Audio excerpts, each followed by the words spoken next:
Cadillac has built some engines that feel indestructible and others that quietly destroy owners financially. What if I told you one Cadillac engine, the 3.6-liter HFV6, is known for timing chain failures that can trigger $6,000 to $10,000 repair bills overnight? That's not exaggeration. Perfectly good-looking Escalades and CTS sedans have been dumped after a single failure turned luxury into a money pit. In this video, I'm breaking down the 3 worst Cadillac engines you should avoid at all costs, and the 4 best engines that actually live up to the Cadillac name. One of the most reliable is hiding in plain sight. Let's start with one of the worst Cadillac engines you can get right now. The Cadillac HT4100 V8 was supposed to be a bold step into modern, lightweight V8 territory in the early 1980s. Yet, what it delivered in theory, it completely failed to deliver in the real world. GM labeled it high technology, but that modern moniker didn't fix the fundamental flaws of the engine. It has an aluminum block bolted to cast iron heads, so it couldn't handle heat and stress, leading to head gasket failures and coolant leaks that became infamous among Cadillac owners. The 4.1-liter V8 powered Cadillacs from 1982 through 1987, showing up under the hoods of Eldorados, Sevilles, and even the Series 75 limousines of the time. It was rated at roughly 125 to 135 horsepower and a torque figure that made even Buick V6s seem livelier. This means either you were constantly asking it to do more than it wanted to, or you were living with a sluggish throttle response in a car that felt like it was carrying too much body for too little power. Here's what you need to know. HT4100 engines have a reputation for overheating because the weak aluminum block wasn't great at shedding heat. And once that head gasket goes, the bill skyrockets. Head gasket jobs on these cars can run $1,500 to $3,000 because you end up pulling heads on a vintage engine with hard-to-find parts even before you consider coolant system fixes. Add in frequent oil leaks, pricey replacement intake manifold gaskets, and tricky electronic gremlins that appear as stubborn warning lights, and before you know it, your wallet will be empty. If you already own one of these HT4100 Cadillacs, face the reality. Keep a close eye on coolant level, never let it overheat, and inspect it for leaks every oil change. Change your coolant with the right DexCool mix every 30,000 miles, and look at the head gasket condition at the first sign of white smoke or milky oil. Early detection is the only thing that saves you from an expensive teardown. But if you're shopping and this engine pops up, I'd advise you to avoid it if you don't want to buy expensive parts or get an engine swap down the road. This brings me directly to the next notorious power plant that I always avoid, and that's the early Northstar 4.6-liter V8. My worst Cadillac engine number 2, the early Northstar 4.6-liter V8. And this one legitimately earns its spot on this list. When Cadillac introduced the Northstar in the early 1990s, it was supposed to be a cutting-edge Doge aluminum V8 with smooth power and premium refinement. But in real life, early Northstar engines from about 1993 through the early 2000s became infamous for serious head gasket and head bolt problems that could ruin your day and your wallet faster than you'd expect. The design used torque-to-yield head bolts that threaded in soft aluminum, and over time, heat cycling would stretch and weaken them, causing the heads to loosen, coolant to seep into the cylinders, and compression to drop. Once that starts, you're looking at coolant loss, overheating, and an expensive failure that almost always ends up needing a full head gasket job. These engines were common in Cadillac DeVille, Seville, Eldorado, and STS models. They can be pretty rewarding with smooth, quiet, and strong low-end torque, but they have a reputation for expensive repairs. A head gasket replacement on an early Northstar isn't a simple gasket swap in an afternoon. Actually, the engine bay is tight, and the repairs almost always involve dropping or lifting the engine to machine heads, replacing bolts, and resealing everything correctly. You might end up spending about $3,000 to $5,000 per job, and that's before you consider the fact that there might be other problems like aging seals and components. Another problem with this Cadillac engine is the oil consumption and leak angle. These early engines like to drink oil and leak it around the rear main seals, valve covers, and other gasket surfaces. This drops your oil level and can leave nasty residues on other components, even causing misfires or rough running. I always recommend checking Northstars early with a compression test before you buy one, because the risk of the head bolts pulling threads out of the block is pretty real. So, if you're already stuck with one of these engines, don't panic yet. Be obsessive about the coolant level and temperature, especially if there are signs like the coolant steam off or rising temperature gauge. Also, change the coolant every 30,000 miles and oil every 5,000 miles with quality Dexos-approved synthetic. And at the first hint of oil in the coolant or white smoke, get it checked. Even with the best care, these engines have a when, not if, about gasket failure if they're pre-2003. My advice? Save up for a rebuild with upgraded head studs or simply avoid the engine entirely. And that brings us straight to the next Cadillac engine that's better than the Northstar, but still one of the worst you can ever get. My worst Cadillac engine number 3 is the Cadillac 3.6-liter V6, and it has a lot of promises. It offers smooth power, decent fuel economy, and is used in everything from the ATS to the CTS, SRX, and STS. But this engine has caused its fair share of headaches for owners and shops alike. Early versions of this GM high-feature V6, especially the LLT and LY7 variants you'll find in the 2005 to 2012 Cadillacs, developed a reputation for timing chain stretch and tensioner wear that could show up well before 100,000 miles if the engine isn't properly maintained. Let me be blunt. The front timing set isn't cheap. When you get the chain, guides, and tensioners together in a kit, you can spend about $1,200 in parts alone. But with labor, the total cost can easily increase to $3,500 or more because it's buried tight in the front of the engine bay. The timing chain issue doesn't always ruin an engine, but if the chain starts stretching and jumps a tooth, the compression goes out of sync, misfires start, and you can do real damage to valves and pistons before you even hear it. A CTS with 90,000 miles came into my shop with a rattling cold start and the dreaded crank correlation codes. By the time I scanned it for the owner, the chains were loose enough that the valves had begun to lose timing. The recommended repair ballooned to about $3,000, plus extra if the heads needed work. Another issue with this Caddy is the oil consumption and PCV-related issues, especially on older cars. I've seen owners who had to add a quart every 1,500 to 2,000 miles because the worn rings or valve seals were letting oil get past the piston rings. And the engine's valveless PCV system would contribute to crankcase pressure buildup. Before you know it, oil's getting into places you don't want it. This not only starves the timing chain tensioners, but also leads to carbon buildup and misfires. You'll end up cleaning the injector or getting spark plug service well before it's time. Even coolant and water pump problems can crop up on high-mileage 3.6s, meaning you're juggling oil, timing components, cooling, and ignition system wear all at once. And if you skip any of those, you end up needing pricey repairs. If you already have one of these engines, here's my advice. Change the oil every 4,000 to 5,000 miles with full synthetic.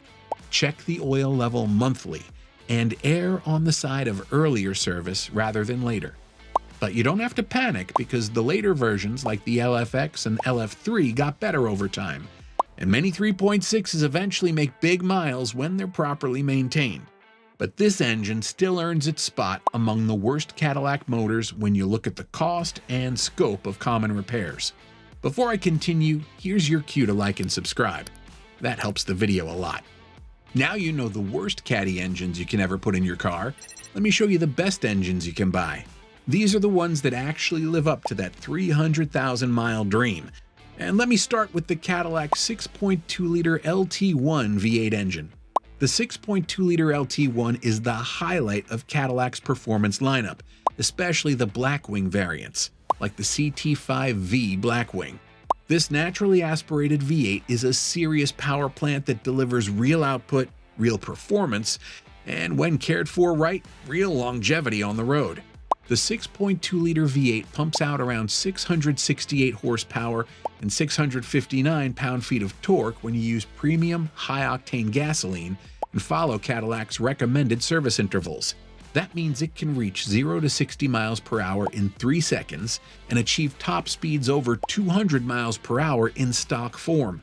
In other words, you get effortless acceleration and strong mid-range power. You'll easily feel this each time you plant your foot on the accelerator. What makes this engine stand out is the build quality. The LT1 block and heads are robust, with excellent cooling and lubrication pathways that help it resist the heat and stress that kill lesser engines. I've seen countless high-mileage small-block GM V8s still running like new long past 150,000 miles when their owner used good oil, change it every 4,000 to 5,000 miles, and follow basic tune-up schedules. The Blackwing variants are hand-built engines, and the extra care is obvious in their performance. But there are some downsides. It's a thirsty engine, so expect a single-digit city mile per gallon if you're enjoying the power.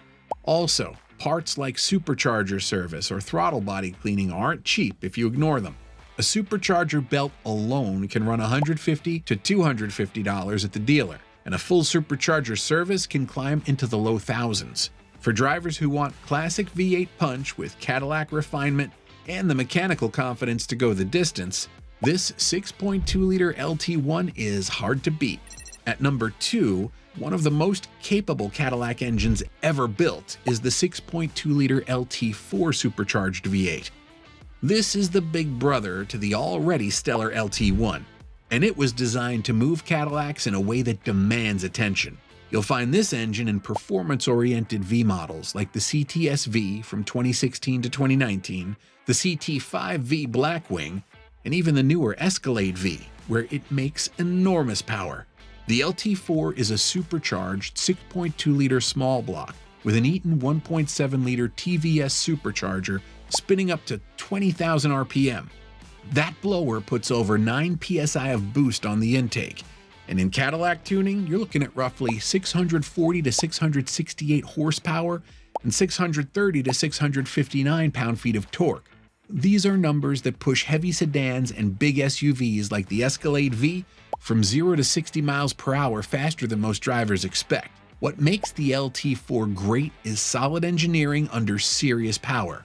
The block, forged crank, forged rods, and strong aluminum heads are built to withstand boost far better than most engines you'll find. It has real internal strength and a factory assembly quality that rivals a purpose-built race motor. Even better, each one is hand-built at GM's Performance Build Center. Now pay attention to this. You will definitely pay more to maintain it than a nondescript 4-cylinder or small V6. Premium gasoline isn't optional, and the supercharger belt and intercooler plumbing are more expensive than a naturally aspirated setup.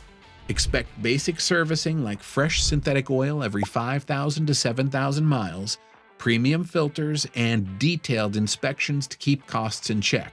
But compare a $350 oil service and filter change to the thrill of 650 horsepower, and the value becomes obvious.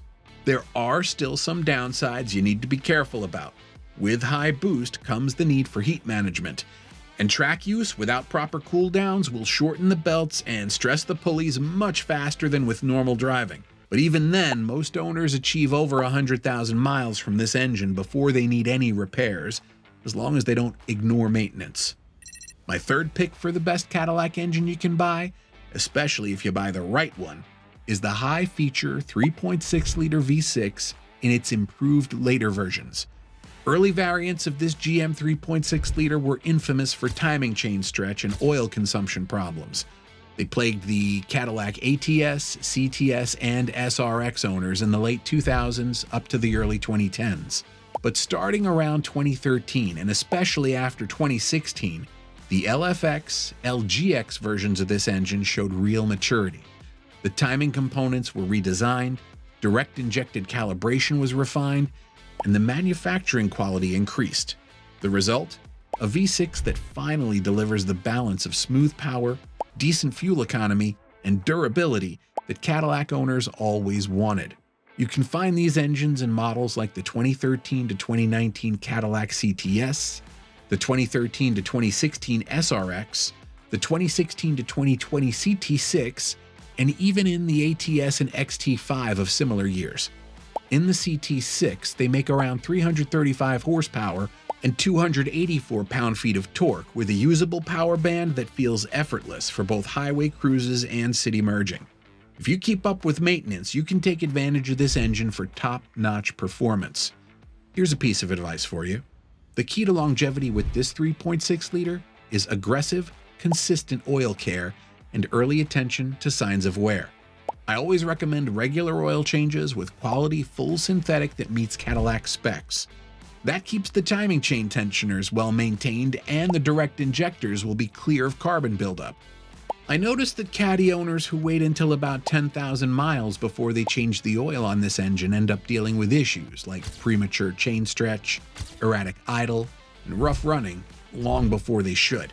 If you want to get the most out of this engine, fix small issues early. If you're good at DIY, it's easy to take care of your engine. Check the oil level monthly, keep your air filter fresh, and if you get persistent timing-related noise, don't let it linger. If you ignore any issues, the 3.6-liter that should run 200,000 miles turns into a $2,000 timing set bill at 90,000 miles. Now invest in routine care and these 3.6-liter engines become real daily drivers. That's why they're one of the best on my list, and just as good as the next one. And finally, it's my fourth pick for the best Cadillac engine, the 6.2-liter Ecotec 3 V8. This is a big block, naturally aspirated V8 that you get in full-size Cadillac trucks and SUVs like the Escalade and Escalade ESV. This is classic American V8 muscle with variable valve timing, direct injection, and a stout cast aluminum block under a big Cadillac hood. In vehicles like the 2015 through 2019 Escalade, this engine makes about 420 horsepower and 460 pound-feet of torque, giving you real acceleration, effortless towing capability, and that smooth feel Cadillac buyers expect. Why does this engine stand out to me? Well, because it's simple power done right. Yes, it's heavy and thirstier than a four-cylinder, but the hardware has the durability that helps it cross 200,000 miles without internal failure when you stick to routine maintenance. By changing the Cadillac-specified synthetic oil and fresh coolant on schedule, you can keep the bearings, lifters, and valve train components working right. Keep up with that, and you'll dodge most of the big repair bills. That said, no engine is perfect. The engine deals with oil leaks from valve cover gaskets, timing chain tensioner, and direct injection engines like this one can get carbon buildup on intake valves over time. Some AFM-DF lifter failures can occur, especially on earlier models, but many of these lifter failures can be repaired if it's caught early with an oil change or AFM delete software. But you also have to pay attention to the latest news. The 6.2-liter GM engine saw a large recall being issued for certain 2021 through 2024 versions, with manufacturing defects in connecting rods and crankshafts, Cadillac Escalades included. That's because a small percentage of engines suffered serious internal damage without warning. Dealers are inspecting and repairing affected engines at no cost under that recall. So if you own an Escalade from these years, you should check your VIN before driving. Still, for a big Cadillac that feels like a Cadillac, this 6.2-liter Ecotec 3 delivers solid power, dependable everyday performance, and a real V8 experience that's hard to beat. I've seen many drivers enjoy years of smooth performance without the chronic failures seen in lesser Cadillac engines. And that's exactly the kind of engine we look for when talking about Cadillac power plants worth owning. Choosing the right Cadillac engine can mean the difference between thousands in repairs and decades of trouble-free driving. My advice? Stick with the strong ones, dodge the weak links, and focus on maintenance no matter what. Did you find this video helpful? Let us know in the comments. Like and subscribe for all the latest tips and advice on how to get the most out of your Cadillac.